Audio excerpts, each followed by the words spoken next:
आता बातमी आहे नांदेडच्या मुदखेडमधून। जय जवान जय किसान म्हणत संतप्त झालेल्या एका शेतकऱ्यांनी तहसीलदाराची गाडी फोडली आहे।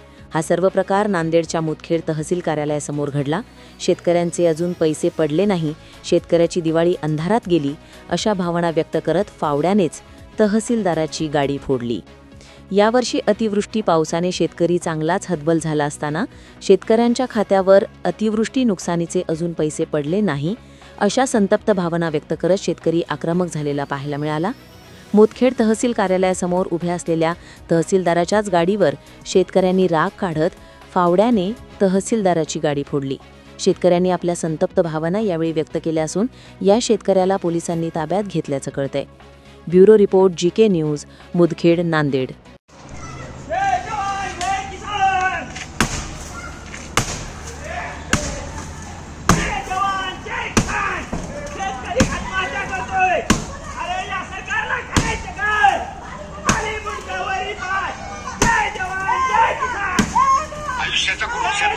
तुम्ही पाहत आहात महाराष्ट्राच्या कुशीतलं जीके न्यूज मराठी, सात जनतेची भूमी महाराष्ट्राची।